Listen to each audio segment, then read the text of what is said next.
Muy bien, Génesis capítulo 9, la semana pasada terminamos el capítulo 8 y vimos cómo Dios se acordó de Noé. Vimos cómo el Señor empezó a secar la tierra y finalmente Noé pudo salir del arca. En el final del capítulo 8 podemos ver cómo al salir del arca lo primero que Noé hace, comenzando en el versículo 20, es edificar un altar a Jehová, y en donde tomó de todo animal limpio y de toda ave limpia y ofreció holocausto en el altar. Se nos dice que percibió Jehová olor grato y dijo Jehová en su corazón: no volveré más a maldecir la tierra por causa del hombre, porque el intento del corazón del hombre es malo desde su juventud, ni volveré más a destruir todo ser viviente como he hecho. Mientras la tierra permanezca, y aquí esta es la clave, estas palabras, mientras la tierra permanezca, porque si es mientras la tierra permanezca, quiere decir que va a llegar el día en el que va a dejar de permanecer. Sigue diciendo el versículo 22, no cesarán la sementera y la siega, el frío y el calor, el verano y el invierno y el día y la noche. Hoy en el capítulo 9 empieza diciéndonos ahí en el versículo 1 que bendijo Dios a Noé y a sus hijos y les dijo: fructificad y multiplicaos y llenad la tierra. Bendijo el Señor, viene de la palabra bendecir, bien y decir. Les dijo buenas palabras, con sus palabras eran de aliento, sus palabras eran de bendición, sus palabras eran de fortaleza. Recuerden, ellos eran la única familia que iba a haber en la tierra en este tiempo, porque todo el demás ser humano había muerto, todos los animales habían muerto. Entonces los bendijo, les habló con buenas palabras. Dios quiere hablarnos a nosotros con buenas palabras. De hecho, Dios nos habla con buenas palabras. Dios nos bendice, nos dice cosas buenas, porque es su naturaleza el ser bueno. Dios no maldice ni quiere maldecir a nadie, pero la maldición o las maldiciones que Dios ha proclamado en su palabra para aquellos que lo rechacen, para aquellos que lo ignoren, para aquellos que ignoren su gracia, van a ser algo real, así como sus bendiciones lo son. Aquí sabemos por la historia que ya hemos leído que Noé fue obediente a Dios, Noé creyó a Dios, Noé hizo todo lo que Dios le dijo, Noé pasó por la prueba de estar en el diluvio y en el agua durante todo el tiempo que estuvo. Ahora Dios le deja salir del arca y lo bendice. Y una de las cosas con lo que lo bendice es con ser fructuoso, con ser fructífero. Y le encarga fructificar y multiplicarse y llenar la tierra. Sí, es lo mismo que Dios les dijo a Adán y Eva cuando los creó. En Génesis 1, los versículos 26 al 28, el Señor les dijo: hagamos al hombre, o se dijo a sí mismo, ¿verdad? Se dijo a sí mismo, la Trinidad estando toda junta, Dios el Padre, Dios el Hijo, Dios Espíritu Santo, está hablando el uno con el otro y dice: entonces dijo Dios, hagamos al hombre a nuestra imagen, conforme a nuestra semejanza, y señoree en los peces del mar, en las aves de los cielos, en las bestias, en toda la tierra y en todo animal que se arrastra sobre la tierra. Y creó Dios al hombre a su imagen, a imagen de Dios lo creó, varón y hembra los creó. Y luego note lo que dice el versículo 28, y los bendijo Dios y les dijo: fructificad y multiplicaos, llenad la tierra. Es el mismo mandamiento que le dio a Noé cuando él bajó del arca: fructificad, multiplicaos y llenad la tierra.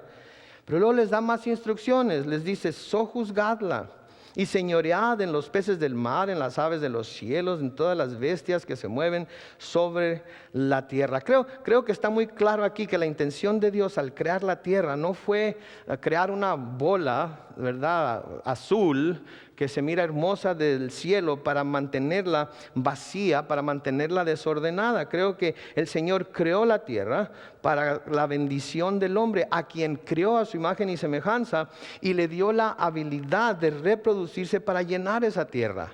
Si Dios no creó la tierra para sí mismo, Dios no creó la tierra para mirarla y decir: qué creativo soy, qué gran habilidad tengo para hacer cosas hermosas y para hacer animales extraños, y para crear a un ser que es semejante a mí en muchos aspectos, que de hecho tiene ciertos atributos que yo mismo tengo. Dios no creó todo lo que nosotros vemos y lo que no vemos para sí mismo. Lo creó para compartirlo con la mayor de su creación, que iba a ser el hombre. Y el Señor todavía quiere hacer eso. Él quiere compartirlo con nosotros.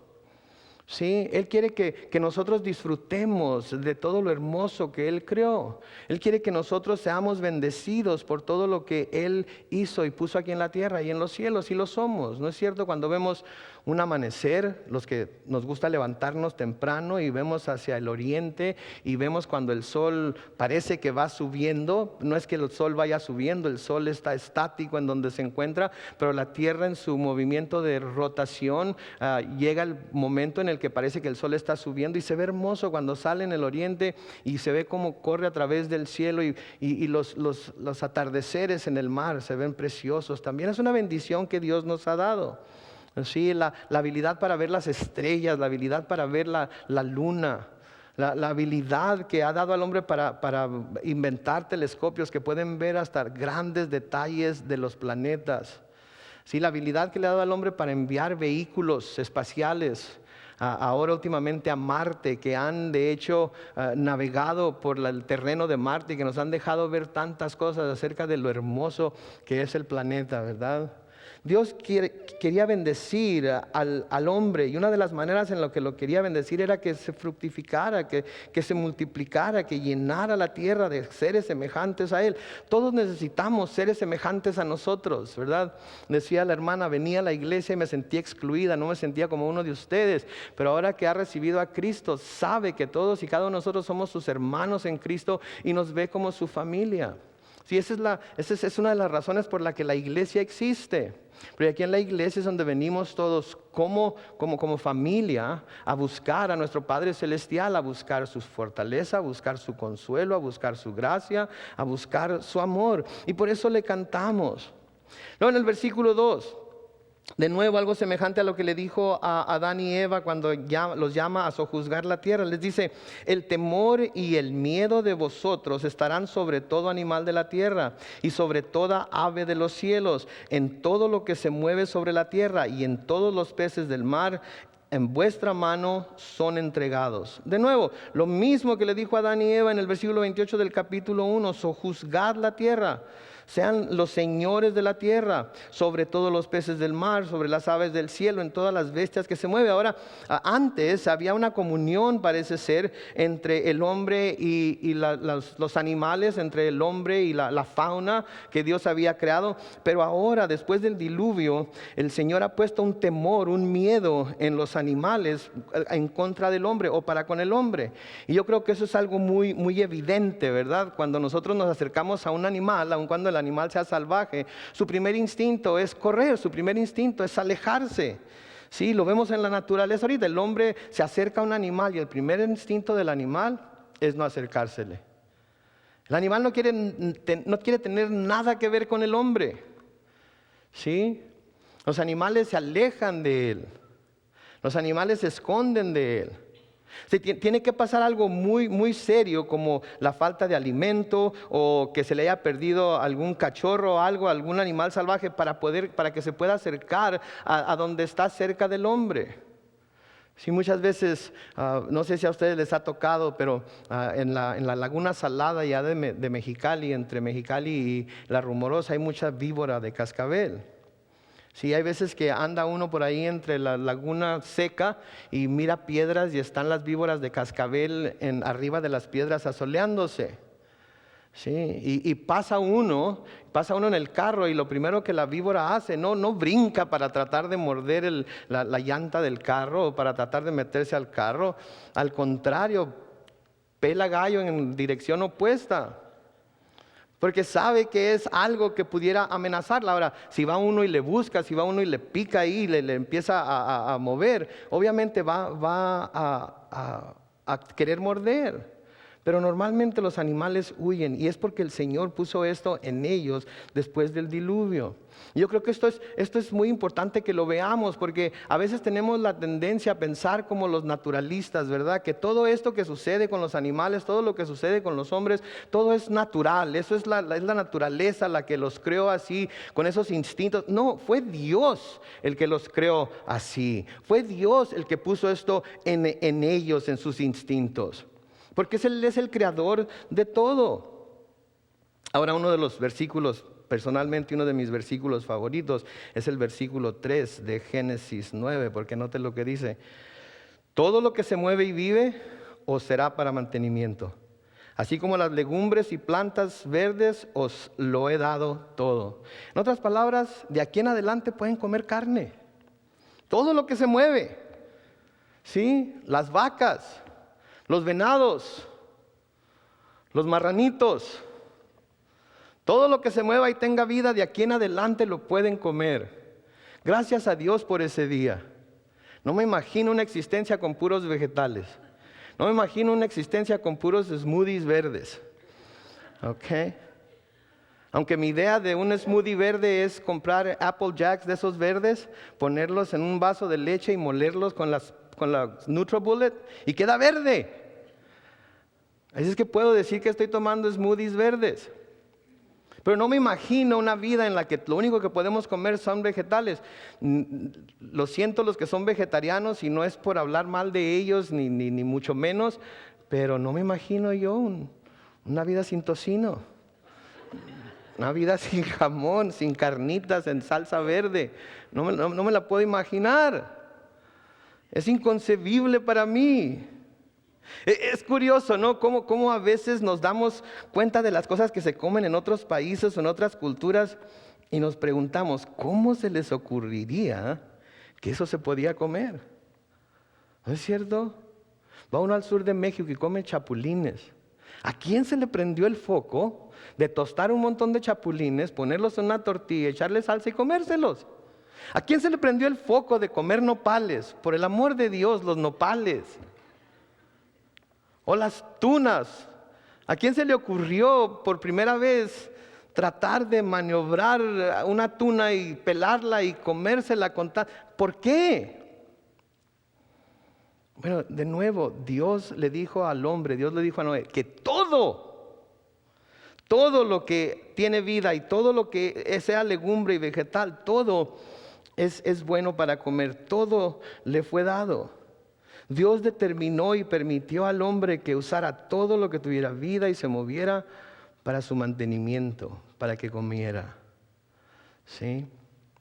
Y qué bueno. ¿Sí? Qué bueno. Porque hay muchas cosas ricas que podemos comer. Ahora, recuerden que todos somos descendientes de Noé y de sus hijos. Así que sin duda, al pasar esta información de familia a familia, de tribu a tribu, algunos decidieron que, dijo que todo lo que se moviera, en todo lo que mires que se mueve, clávale una flecha, mátalo, pélalo y guísalo. Quizás hubo otros que miraron las tripas y dijeron, ugh. Pero a otros, vénganos tu reino. Mira, el hermano se le está haciendo agua a la boca. Vénganos tu reino, hágase tu voluntad, ¿verdad? Las tripas nuestras de cada día, dánosla hoy, ¿verdad? Entonces todo eso pudo haber pasado, ¿verdad? Y todo eso es, no porque allá no tenía nada que comer o porque allá son muy pobres y tienen que usar todas las partes de la vaca hasta la pezuña. Hablando de pezuña, cuando mi mamá enviudó y después de algunos años se volvió a casar con mi padrastro, que es mi papá, mi papá nos introdujo, nos presentó, nos enseñó a comer menudo estilo Guanajuato. Y en Guanajuato el menudo consiste de pata, panza, ¿sí? Y el caldo, ¿verdad? Y mi mamá es de Sonora y en Sonora se usa la panza y el grano y se come blanco, ¿verdad? Y en Sonora se come con pan blanco y en Guanajuato se come con tortilla de maíz y ahí tuvo que haber una fusión de las dos culturas, ¿no? Entonces mi papá y mi mamá de hecho fueron los que inventaron el menudo rojo, ¿ok? Pero me acuerdo la primera vez que llegó mi jefe con la panza y desenvolvió las patas y con todo y la pezuña y todo y yo pensé, yo no me voy a comer eso, para nada. ¿Verdad? Pero luego lo partieron todo y lo cocieron y empezó a dar el olor así, luego el orégano y todo. No. Se me está haciendo agua a la boca, honey.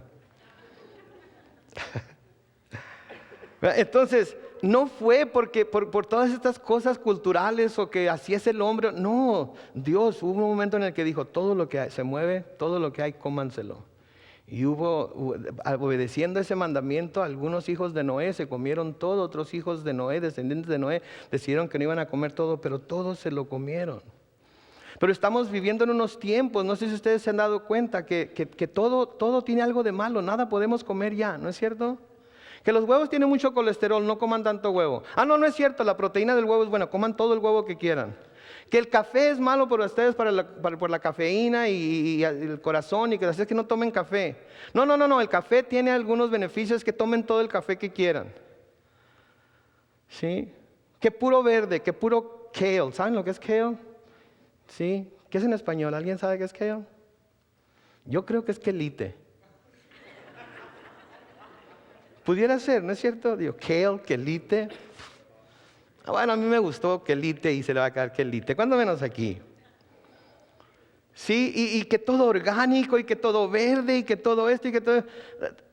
Y luego juzgan a aquellos que nos gusta la carnita, el gordito de la carne, ¿verdad? Cuando se está asando la carne y el gordito empieza a soltar la mantequita y le arranca uno ese pedacito y lo pone en la tortilla y le echa una salsita de molcajete. Ay, ¿cómo te puedes comer eso? Eres un atascado. No es cierto.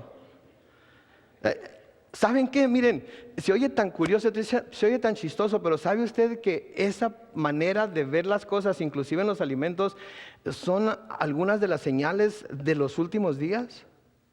Algo así tan sencillo, algo así tan natural, vamos a decirle, algo así tan así, sencillo, son señales de los últimos días. Note lo que dice Pablo a Timoteo en 1 de Timoteo capítulo 4, comenzando con el versículo 1.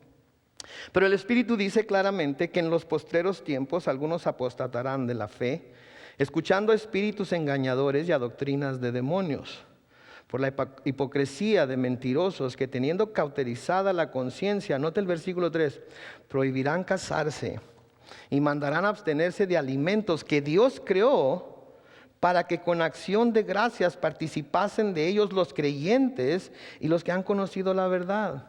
Porque todo lo que Dios creó es bueno y nada es de desecharse si se toma con acción de gracias. Porque por la palabra de Dios y por la oración es santificado. ¿Fija usted? No, que no comas esto, no comas aquello, y no, que es la cuaresma, que pura capirotada, que los viernes no puedes comer no puedes comer carne, que tienes que comer camarones y tienes que comer mariscos y esto y el otro. Cuando Dios en su palabra nos está diciendo, yo lo crié todo para ustedes, yo lo crié todo para que ustedes con acciones de gracias participen de ello, porque ustedes han conocido la verdad y saben que todo lo que yo crié es bueno. Ahora, no me vayan a malentender, los que van a ver por internet o que están viendo ahorita, no vayan a decir, uy, el pastor está diciendo que los vegetarianos y los que no comemos carne somos personas malas o somos los que estamos dando las señales de los últimos tiempos. No. Simplemente lo que estoy diciendo es que Dios creó todo para que lo disfrutemos. Y obviamente todos debemos buscar ser saludables, todos debemos buscar estar sanos, pero eso no quiere decir que vamos a prohibirnos de disfrutar de todo lo que Dios creó, con moderación. Sí, porque eso es lo que la palabra de Dios dice. Ahora, va a poner aquí, va a poner un obstáculo, va a dar una regla que debemos obedecer aun cuando vamos a comer carne, en el versículo 4, en donde dice, pero carne con su vida, que es su sangre, no comeréis. Pero carne con su vida, que es su sangre, no comeréis. Esto es algo que Dios dice a Noé aquí en el principio del tiempo, en el segundo principio del tiempo, por así llamarlo, porque la tierra ha sido destruida y ahora Noé se va a encargar de volver a poblarla, Noé se va a encargar de cuidarla de nuevo. Y le dice, cuando vayas a comer carne, cuando mates algo para comerlo, nomás asegúrate de que su sangre haya sido completamente derramada. Y Dios no solamente le dice esto a Noé, sino que reitera este mandamiento cuando le da la ley a Moisés. Porque esto es importante, ¿Sí? Esto es importante. ¿Sabían ustedes que una de las razones por la que el Hijo de Dios tuvo que venir a la tierra y tomar un cuerpo humano fue precisamente para que por sus venas corriera sangre y pudiera derramar esa sangre para expiar nuestros pecados? Porque la palabra de Dios dice muy claramente que sin el derramamiento de sangre no hay expiación de pecados. Entonces Jesucristo hubiera podido venir en espíritu sin tener un cuerpo físico y hubiera podido sufrir, no sé, alguna muerte espiritual o alguna consecuencia espiritual por estar aquí en la tierra, pero jamás hubiera podido expiar nuestros pecados si no hubiera tomado ese cuerpo físico y si no hubiera corrido sangre por sus venas, porque sin el derramamiento de sangre no hay expiación de pecados. Por eso es importante para Dios y por eso le está diciendo esto a Noé y por eso le dice esto a Moisés también. En Levítico capítulo 17, comenzando con el versículo 11, dice lo siguiente: si cualquier varón de la casa de Israel o de los extranjeros que moran entre ellos comiere alguna sangre, yo pondré mi rostro contra la persona que comiere sangre y la cortaré de entre su pueblo, porque la vida de la carne en la sangre está. Y yo os la he dado, noten lo que dice aquí, para hacer expiación sobre el altar por vuestras almas. Y la misma sangre hará expiación de la persona. Por tanto he dicho a los hijos de Israel, ninguna persona de vosotros comerá sangre, ni el extranjero que mora entre vosotros comerá sangre. Y cualquier varón de los hijos de Israel o de los extranjeros que moran entre ellos, que cazare animal o ave que sea de comer, derramará su sangre y la cubrirá con tierra. Porque la vida de toda carne es su sangre. Por tanto he dicho a los hijos de Israel, no comeréis la sangre de ninguna carne. Porque la vida de toda carne es su sangre, cualquiera que comiere será cortado. ¿Qué quiere decir? Morirá. Morirá. Ahora yo sé que todos los que les gusta la moronga están preocupados ahorita, ¿verdad? Están pensando, ¿en serio? Bueno, vamos a hablar un poco más de eso más adelante. Ahora, otra vez, esto de no comer la carne con sangre en la mayoría de los países y las culturas es un principio que se sigue, es un principio que se practica, el de drenar la sangre de los animales antes de consumirlos. Los musulmanes inclusive tienen que matar a los animales de cierta forma para asegurarse de que toda la sangre es drenada del cuerpo del animal, si no, no lo pueden comer. De igual manera los israelitas, por eso la forma de sacrificar, por eso la forma de matar a los animales siempre es degüellarlos o degollarlos. Eso que dijeron ustedes. Es así, porque así se hace. Luego se cuelgan boca abajo para que así toda la sangre sea drenada del cuerpo antes de que sea tasajeado, antes de que sea limpio, antes de que pueda venderse la carne. De nuevo, no es porque las culturas sean limpias, no es porque alguien lo pensó que sí de esa manera debe ser, no es porque el hombre lo inventó. Fue Dios el que determinó que esto se debía de hacer. Noten ustedes cuántas cosas se hacen que el hombre piensa que son simplemente cosas naturales, que de alguna manera llegaron al hombre como conocimiento y empezó a practicarlas por su gran inteligencia o por su gran manera de descifrar estas cosas. No, fue Dios el que les dijo a Noé, de nuevo, el padre de todos nosotros, cuyas familias fueron pasando ese conocimiento de generación en generación y ahora hasta ahorita practicamos todas esas cosas, se practican todas esas cosas, pero porque hubo un momento en el que Dios las mandó así. Así es que inclusive los que no creen en Dios, los que no quieren reconocer que la Biblia es la palabra de Dios, están practicando las cosas que Dios dijo que el hombre debería practicar. ¿Por qué? Porque Dios dijo que así debía ser.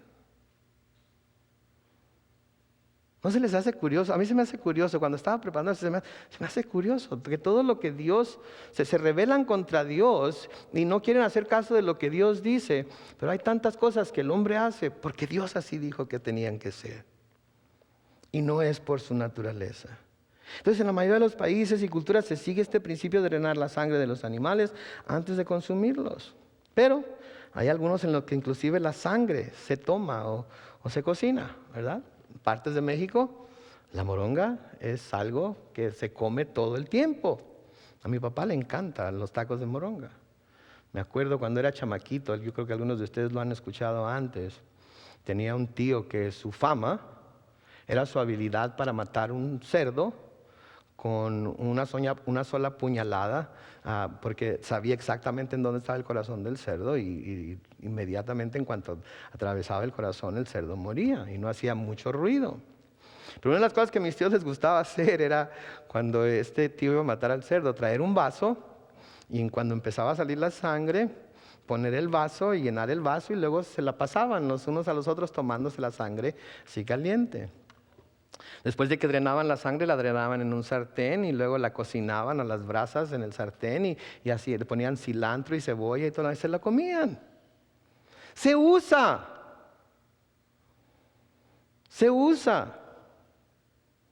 ¿Sí? ¿Qué pasará con esa gente? Bueno, gracias a Dios por nuestro Señor Jesucristo.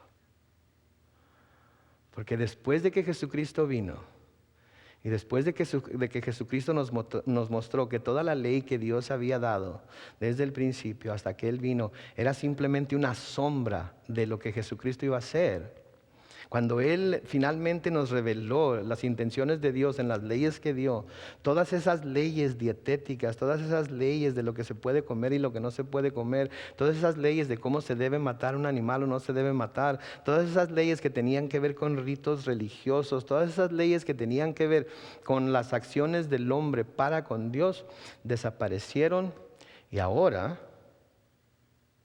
no debemos tener miedo de comer tacos de moronga. No tiene nada de malo delante de Dios que la gente lo coma. Ahora, a mí en lo personal no me lo vaya a ofrecer. No por conciencia, por asco. Porque no me imagino comerlo. Aunque lo he probado, porque mi papá es de esos de que mientras no pruebe uno lo que le está ofreciendo, no lo deja en paz. Pruébalo. Y si después de probarlo no te gusta, entonces jamás te vuelvo a decir que lo pruebes. Ok, dámelo. Mordida, no me gusta. Ok, y ahí se acabó. Pero según lo que el Nuevo Testamento dice, no tiene nada de malo. ¿Por qué? Porque el Señor Jesucristo vino a librarnos de toda la ley. Vino a acabar con todas esas leyes que de alguna manera tenían un símbolo o simbolizaban o manifestaban algo que Él iba a hacer, como el derramar su sangre. Pablo les escribe a los romanos en Romanos 14, comenzando con el versículo 1. Recibid al débil en la fe, pero no para contender sobre opiniones, como si se debe comer sangre o no. Porque uno cree que se ha de comer de todo. Otro que es débil come legumbres. Ándenles vegetarianos, la Biblia dice que si ustedes comen legumbres son débiles. No es cierto, no es cierto. Versículo 3. El que come no menosprecia al que no come, el que no come no juzgue al que sí come, porque Dios le ha recibido. ¿Tú quién eres que juzgas al criado ajeno? Para su propio Señor está en pie o cae, pero estará firme, porque poderoso es el Señor para hacerle estar firme. Entonces, si ustedes saben de alguien que está aventándose sus taquitos de moronga y lo ves, gloria a Dios, Él es libre de comérselos. En Cristo Él es libre de comérselos. Y si a usted no le gusta, no se los coma. Usted échese unos de tripa o de suadero o de carne asada y deje el que se coma los de moronga, no de chicharrón prensado, yo qué sé yo, lo que les gusta a ustedes. Pero no lo juzgue a Él por lo que come, ni que Él lo juzgue a usted por lo que no come. ¿Sí? Pablo, hablando de comer cosas sacrificadas a los ídolos, les escribe a los corintios lo siguiente en 1 Corintios capítulo 10, comenzando con el versículo 24. Dice: ninguno busque su propio bien, sino el del otro. De todo lo que se vende en la carnicería, comed sin preguntar nada por motivos de conciencia. Porque del Señor es la tierra y su plenitud. Si algún incrédulo os invita y queréis ir, de todo lo que os ponga delante, comed sin preguntar nada por motivos de conciencia. Digo, pregunten por motivos de salud, pregunten por motivos de que a ustedes no les gusta, pero por cuestión de que, uy, no, eso es pecado, yo no puedo comer eso. Este camarada ni siquiera sabe de lo que están hablando y de repente le van a decir que es pecado lo que está comiendo y en lugar de acercarlo al Señor lo van a apartar porque está viéndolo a usted como el juez y jurado de lo que va a comer. Pablo está diciendo, no deben hacer eso. Si algún incrédulo los invita y quieren ir, de todo lo que les pongan enfrente coman, sin preguntar nada por motivos de conciencia. Mas si alguien os dijere, dice el versículo 28, esto fue sacrificado a los ídolos, no lo comáis, por causa de aquel que lo declaró y por motivos de conciencia, porque del Señor es la tierra y su plenitud. La conciencia, digo, no la tuya, sino la del otro. Pues ¿por qué se ha de juzgar mi libertad por la conciencia de otro? Lo que Pablo está diciendo aquí, no lo comas por la conciencia de él, no lo comas por lo que él pudiera pensar, no lo comas por lo que él pudiera decir o porque lo que estás haciendo lo va a apartar de Dios. No lo hagas por ti, para hacerte ver como muy santo, para hacerte ver como que tú en realidad te preocupas por no hacer tropezar a los demás. No lo hagas por ti, hazlo por esa persona que te dijo, oye, esto fue sacrificado a los ídolos. ¿Sí? ¿Sí? ¿Por qué se ha de juzgar? Sigue diciendo el versículo 29. ¿Por qué se ha de juzgar mi libertad por la conciencia de otro? Y si yo con agradecimiento participo, ¿por qué he de ser censurado por aquello de que doy gracias? Si pues coméis o bebéis o hacéis otra cosa, hacedlo todo para la gloria de Dios. No seáis tropiezo ni a judíos, ni a gentiles, ni a la iglesia de Dios. Como también yo en todas las cosas agrado a todos, no procurando mi propio beneficio, sino el de muchos para que sean salvos. Entonces sí, el Señor en Génesis le dio esta orden a Noé y luego la reiteró en la ley de que no se debe comer carne con sangre.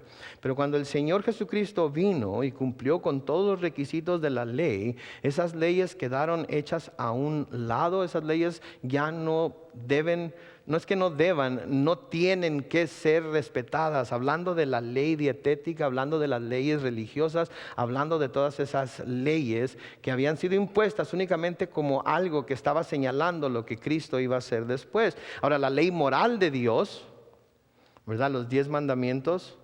Sí, no tendrás dioses ajenos delante de mí, no cometerás adulterio, no hurtarás, etcétera, etcétera. Esa ley sigue vigente. Porque acuérdense que el Señor Jesucristo dijo que no había venido a abrogar la ley, sino ¿a qué? A cumplir la ley. Y la palabra de Dios nos dice que la ley es buena. La ley es la que nos lleva a reconocer nuestro pecado y a reconocer nuestra necesidad del Señor Jesucristo.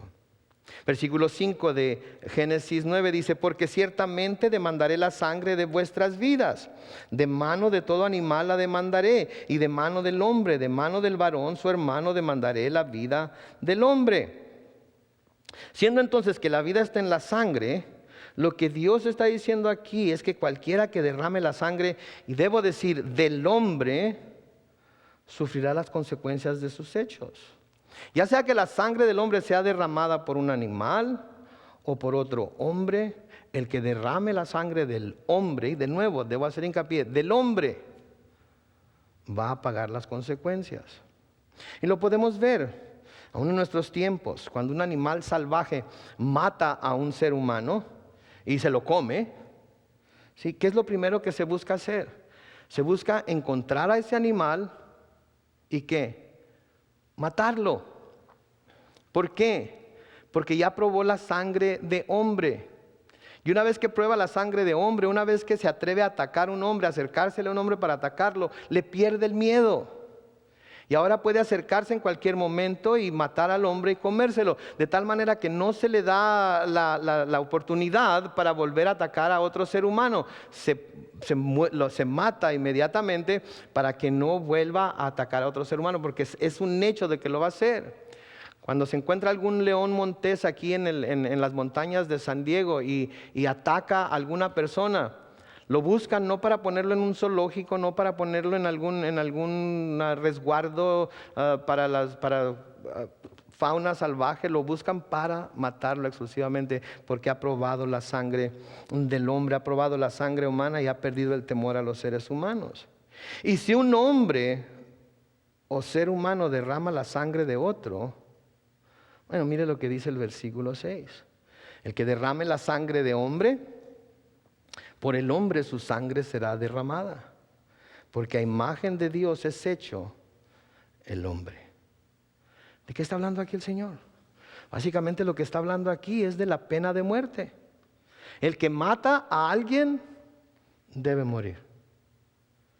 El que mata a alguien debe morir. Ahora yo sé que hay mucha gente que está en contra de la pena de muerte. Yo sé que hay mucha gente que dice que matar en cualquier circunstancia es malo. Dios no lo ve así. Dios no lo ve así. La pena de muerte, según lo que la palabra de Dios dice, es aplicable al hombre cuando el hombre derrama la sangre de otro. Ahora, no debemos hacerlo nosotros mismos como venganza por lo que la persona hizo, ¿sí? No debemos hacerlo nosotros mismos porque estamos enojados o porque nosotros ya determinamos que la persona es culpable y que este es el único castigo apropiado. No debemos hacerlo por eso, no debemos hacerlo porque queremos vengarnos de esa persona. En Levítico 19 y el versículo 18 el Señor dice muy claramente: no te vengarás ni guardarás rencor a los hijos de tu pueblo, sino amarás a tu prójimo como a ti mismo, yo Jehová.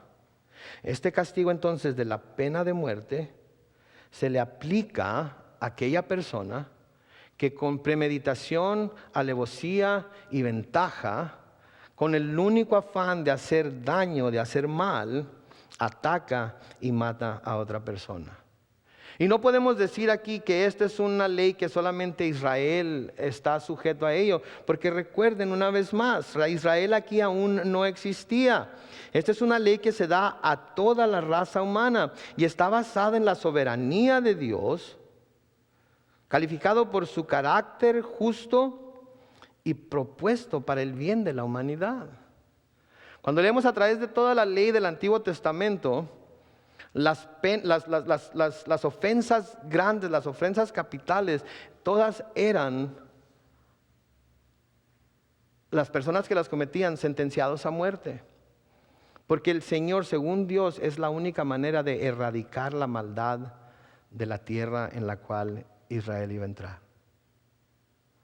Entonces, para todos aquellos que dicen que la pena de muerte va en contra del cristianismo, no es así. En mi opinión personal, y noten que dije en mi opinión personal, la pena de muerte aplicada después de un juicio, después de haberse determinado culpabilidad, ayuda a desanimar a otros a cometer los mismos crímenes que la persona sentenciada a muerte cometió. Por eso la sociedad está como está. Porque los criminales cometen crímenes dignos de muerte, son sentenciados a muerte, pero luego por medio de apelación tras apelación, tras apelación, tras apelación, pueden tardar años, décadas en la cárcel, comiendo 3 buenas comidas al día, con aseguranza médica, muchas veces mejor que la que nosotros tenemos, con televisión, con cable, con acceso a computadoras, con acceso a educación, con la habilidad para ir a la escuela, graduarse como abogados, defenderse a sí mismos y salir libres. Ahora, no me malentiendan de nuevo. Así como Dios no se goza, no se deleita en la muerte del impío, yo tampoco me deleito. Yo quisiera que todas esas personas que cometen crímenes y son sentenciados a muerte se convirtieran al Señor, fueran transformados por el Señor. Pero el Señor ha dado las leyes por el bien de la humanidad. En Levítico 24, los versículos 19 al 22 dice: y el que causare lesión en su prójimo, según hizo, así le sea hecho. Rotura por rotura, ojo por ojo, diente por diente, según la lesión que haya hecho a otro, tal se hará a él. El que hiere algún animal ha de restituirlo, mas el que hiere de muerte a un hombre, que muera. Un mismo estatuto tendréis para el extranjero como para el natural, porque yo soy Jehová, vuestro Dios.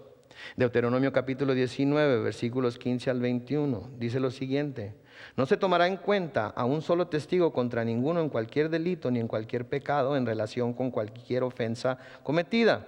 Solo por el testimonio de 2 o 3 testigos se mantendrá la acusación. Cuando se levantare testigo falso contra alguno para testificar contra él, entonces los 2 litigantes se presentarán delante de Jehová y delante de los sacerdotes y de los jueces que hubiere en aquellos días. Y los jueces inquirirán bien. Y si aquel testigo resultare falso, hubiere acusado falsamente a su hermano, entonces haréis a él como él pensó hacer a su hermano, y quitarás el mal de en medio de ti.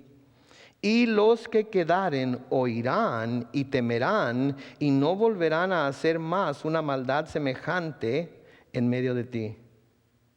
No lo compadecerás, vida por vida, ojo por ojo, diente por diente, mano por mano, pie por pie.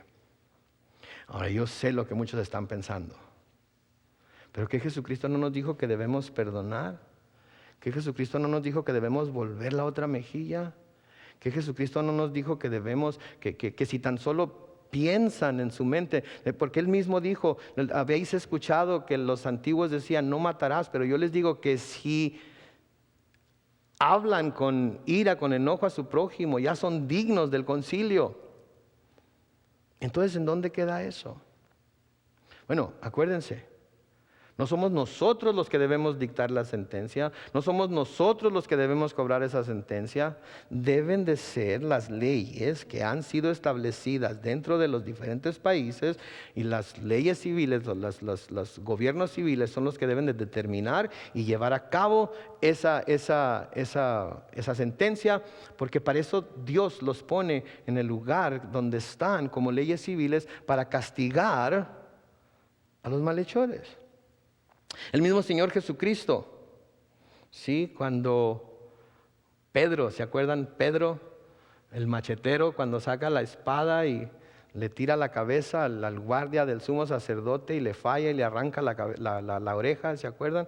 ¿Se acuerdan lo que el Señor le dijo? El Señor le dijo esto en Mateo 26, 52. Entonces Jesús le dijo: vuelve tu espada a su lugar, porque todos los que toman espada, a espada perecerán. ¿Qué es lo que está diciendo aquí el Señor Jesucristo? Está reiterando, está validando el hecho de que si nosotros tomamos espada para hacerle daño a alguien, para matar a alguien, para planear y meditar y matar a alguien, ¿saben qué?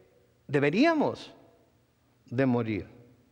Deberíamos de morir. Ese es el castigo justo por quitarle la vida a alguien.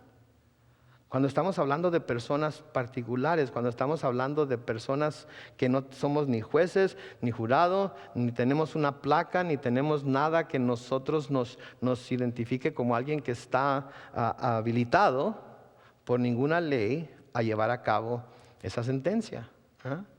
Si alguien atropella a mi hijo y yo por coraje voy y saco mi 38 y salgo a la calle y lo agarro a balazos porque atropelló a mi hijo, no estoy haciendo lo que la palabra de Dios dice. Eso se lo debo dejar a las leyes civiles, que ellos determinen cómo sucedió el accidente, quién tuvo la culpa, y si el individuo es libre de culpa, no se le debe ni se le puede hacer nada. En el Antiguo Testamento el Señor estableció ciudades de refugio. ¿Han leído acerca de las ciudades de refugio? Donde cuando alguien mata a alguien accidentalmente, puede huir a una de esas ciudades de refugio, entrar en esa ciudad de refugio, y los parientes del muerto no pueden entrar a buscarlo para sacarlo, para matarlo y vengarse de él. Y el culpable se queda en esa ciudad de refugio hasta que el sacerdote, el sumo sacerdote, muera. Y una vez que el sumo sacerdote muera, él es libre de toda culpa. Entonces Dios proveyó todo esto. Dios sabía que iba a ser el gobierno civil el que iba a encargarse de todo eso. Entonces no estoy de alguna manera abogando de que si me la haces, yo te la hago. Si matas a uno de los míos, yo mato a uno de los tuyos. No me malentiendan, eso no es lo que estoy diciendo. Pero lo que estoy diciendo es que Dios estableció que el que derrame la sangre del hombre, su sangre por el hombre debe ser derramada. Pablo a los romanos les escribe en Romanos 13, los versículos 1 al 5. Sométase toda persona a las autoridades superiores, porque no hay autoridad sino de parte de Dios, y las que hay por Dios han sido establecidas.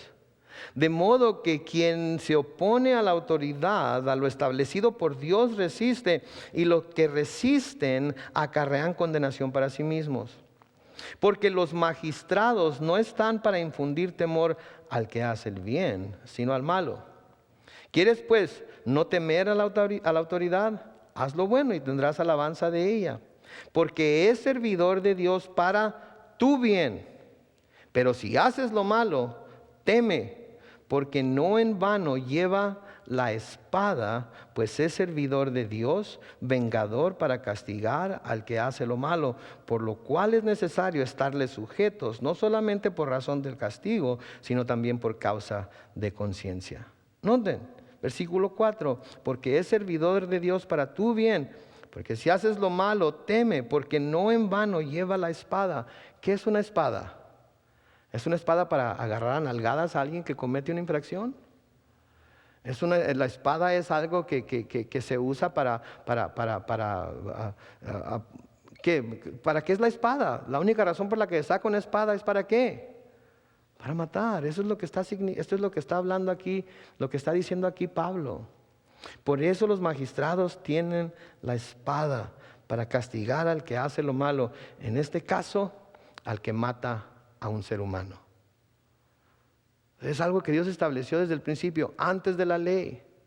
Algo que Jesucristo mismo al decir, el que a espada mata, espada muere. Y hasta el Apocalipsis dice lo mismo, que el que a espada mata, espada muere. ¿Sí? ¿Por qué? Porque es la única manera de erradicar la maldad de nuestra sociedad. Una vez que se ha pasado por un juicio justo, que se han escuchado a todos los testigos, y que de acuerdo a las leyes, por ejemplo, de aquí de Estados Unidos, un jurado de su propia comunidad lo declara culpable. Ahora, ¿hay injusticias? ¿Se cometen injusticias en los tribunales? Sí, sí. Por eso necesitamos a Dios. Y por eso necesitamos en los tribunales a gente temerosa de Dios, que sepa usar la ley, que sepa aplicar la ley, que no use la ley como se está usando en muchas partes del mundo. Algo que está en mi mente ahorita muy fresco es Venezuela, en donde las leyes se están usando para oprimir al pueblo, para callar a los que están en oposición al gobierno, para hacer el daño. Entonces, esta es la palabra de Dios, ¿sí? Esto es lo que Dios nos dice. Terminando aquí rápidamente, voy a leer una serie de versículos y luego la semana que entra volveremos a tocar el tema con el que nos vamos a ir. Pero dice el versículo 7, mas vosotros fructificad y multiplicaos, procread abundantemente en la tierra y multiplicaos en ella. Y habló Dios a Noé y a sus hijos con él, diciendo, he aquí yo establezco mi pacto con vosotros y con vuestros descendientes después de vosotros. Quiere decir que el pacto que está haciendo aquí Dios con Noé es un pacto que hizo con nosotros también, porque nosotros somos descendientes de Noé. Versículo 10, y con todo ser viviente que está con vosotros, aves, animales y toda bestia de la tierra que está con vosotros, desde todos los que salieron del arca hasta todo animal de la tierra. Estableceré mi pacto con vosotros y no exterminaré ya más toda carne con aguas de diluvio, ni habrá más diluvio para destruir la tierra. Y dijo Dios, esta es la señal del pacto que yo establezco entre mí y vosotros y todo ser viviente que está con vosotros por siglos perpetuos. Mi arco he puesto en las nubes, el cual será por señal de pacto entre mí y la tierra. Y sucederá que cuando haga venir nubes sobre la tierra, se dejará ver entonces mi arco en las nubes. Me acordaré del pacto mío que hay entre mí y vosotros y todo ser viviente de toda carne. Y no habrá más diluvio de aguas para destruir toda carne. Estará el arco en las nubes y lo veré. Y me acordaré del pacto perpetuo entre Dios y todo ser viviente con toda carne que hay sobre la tierra. Dijo pues Dios a Noé: esta es la señal del pacto que he establecido entre mí y toda la carne que está sobre la tierra. Dios hace un pacto con Noé y le promete por medio de ese pacto que nunca más va a destruir la tierra por medio de agua, y le promete que cuando vengan las nubes, Él va a poner un arco iris en el cielo. Cuando se vea el arco iris en el cielo, quiere decir que Dios se acordó del pacto y las aguas van a cesar. Aunque a veces parece que las aguas no se van a detener, ¿verdad? Cuando llueve así como a veces llueve, andamos buscando el arco iris porque ya no encontramos la salida, ¿verdad? Entonces, ahí vamos a dejarle. La semana que entra vamos a seguir hablando de pacto y los pactos de Dios, pero por hoy vamos a dejarle ahí. Vamos a orar y voy a pedir al grupo de alabanza que pase para que cantemos un canto más antes de irnos, y vamos a encomendarnos a Dios, salirnos de este lugar.